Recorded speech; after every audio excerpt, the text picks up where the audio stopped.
Now, for the Oklahoma Sooners, they were not blowing out Auburn at any point. It was a close game by the end, but not in the same way that Alabama and Georgia was. And this team, they've got a new quarterback now, Michael Hawkins Jr.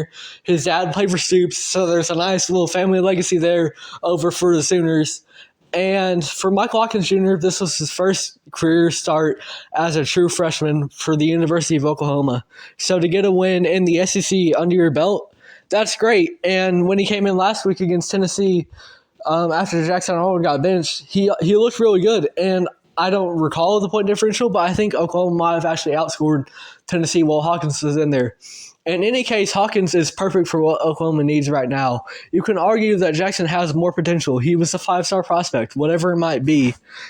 But the way that this team is currently built, Michael Hawkins is perfect for that because he's not afraid of anything. He will dive into that end zone for the 2-point conversion. He did it last week as well against Tennessee, trying to dive for a touchdown. Michael Hawkins is fearless. Michael Hawkins is able to evade, get out of that pocket, and run for big yardage. And, if a read doesn't open up, that's fine. He is able to create so much offense on his own. And this Oklahoma team, their top 5 wide receivers are all injured. They have a great receiving core when they're all healthy, but none of them are right now. And their O-line has also not looked very good in the slightest. So for what this team needs right now, Michael Hawkins Jr. is great, but that's kind of what I want to focus on. That's for what this team needs right now. Because I think Jackson Arnold kind of needs to change the scenery because, Hawkins, if he continues to play like he's playing right now, he's got that job locked down. For the next couple of years even, because you've got to wait 3 years before you can go off to the draft. Hawkins is going to be an Oklahoma Sooners quarterback for years to say, hey, if you want to get on the pod, hit me up, Michael Hawkins, because I will be going to Norman in a couple of years. That's where I intend on going to college. I'm a junior right now. And, even before that, I'd be down right now. But in all seriousness, this is his team for years to come. From everything we've seen right now, there's no reason for it not to be.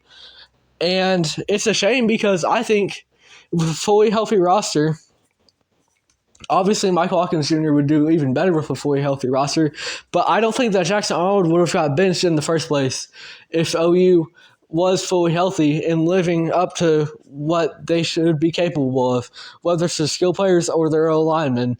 Because, I mentioned they had their top 5 wide receivers out, and Jackson Arnold, you can only judge him based off of what he did with the tools around him, because he was disappointing, but he also didn't have those wide receivers, and the O-line was looking real bad.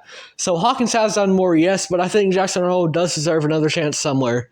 But for the Oklahoma Sooners, you've just got to focus on getting a better O-line. That should be the next recruiting class. That should be your focus. The transfer portal, do whatever you got to do because you have your guy at the quarterback position, and you can't have him get injured.